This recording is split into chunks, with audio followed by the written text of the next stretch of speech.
তুমি কি 2026 সালের এসএসসি পরীক্ষার্থী? তাহলে তোমার জন্য অনুপাত অধ্যায় থেকে এই অঙ্কটা খুবই গুরুত্বপূর্ণ। যারা অনুপাতের অঙ্ক করেছো তারা এই অঙ্ক সম্পর্কে ধারণা আছে। তো দেখো, x/p প্লাস x/q = 8 হলে দেখাতে হবে এটা সমান সমান কত? 2। তো প্রথমে আগে দেওয়া আছে, এখান থেকে তোমাদের আগে মান বের করে নিতে হবে। আমরা x + 4p - x/4p ও x + 4q / x - 4q এই দুটার মান আলাদাভাবে বের করে নেব। বের করে নেওয়ার পরে বাম পক্ষ দিয়ে এখানে আর এখানে মান বসালে অঙ্কটা হয়ে যাবে। তো আগে যেটা দেওয়া আছে এখান থেকে মান বের করে নিতে হবে। দেখো, x/p প্লাস x/q = 8 দেওয়া আছে। প্রথমে এখানে লসাগু করবা। লসাগু করার পরে এখানে x কমন নেবা। x কমন নিলে x এর সাথে পুরোটাই এটা গুণ আকারে আছে। এই পাশে যদি পার হয়ে আসে তাহলে সেটা কি হবে? ভাগ।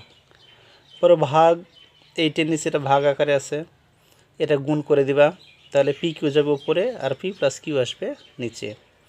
পরে এইটের সাথে পি কিউ গুণ করে দিলে 8pq পি প্লাস কিউ। তো এই যে আমরা এক্সের মান বের করলাম, x = 8pq / p plus Q, মূলত এইটা থেকে আমরা এই দুইটার মান বের করে নেব। তো এতটুকু ভালো করে দেখো, x = 8pq / p plus Q. প্রথমেই যেহেতু আমরা এটার মান বের করব, এজন্য এক্স রে এবং এই পাশে যেটা আছে উভয় পক্ষেই 4p দ্বারা আগে ভাগ করে নিতে হবে।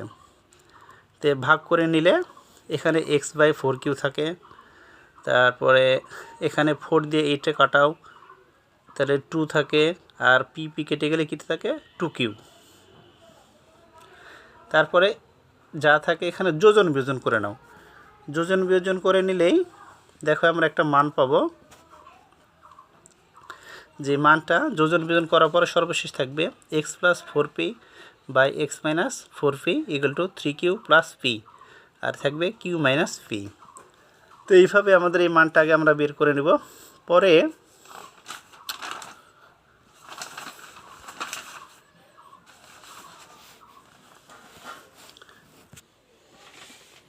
বাকি অংশটুকু এখানে দেখো দেওয়া আছে, এখান থেকে তোমরা মানটা বের করে নিবা। একইভাবে দুই পক্ষে এবার 4q / 4q আমরা দ্বারা গুণ করে নেব, ভাগ করে নেব।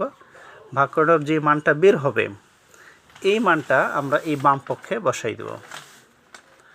বাম পক্ষে বসাই দিলেই একটা দেখবা মান চলে আসবে। এটার মান আমরা বের করছি, এটার মান বের করছি। পরে যেহেতু এখানে আসছে দেখো q - p আর এখানে আসছে p - q, তো দুইটা আলাদা যে হয়ে গেল, এই জন্যে p - qটাকে আমরা q - p তে পরিণত করে নিয়েছি এখানে। পরে মানটা বসিয়ে এখানে লসাগু নিয়ে নিবা। লসাগু নেওয়ার পরে যোগ বিয়োগ করার পরে দেখবা q - p হলে এটা কেটে দিবা, তাহলে এই অঙ্কটা হয়ে যাবে। তাহলে এই অঙ্কটা তোমরা করে নিও।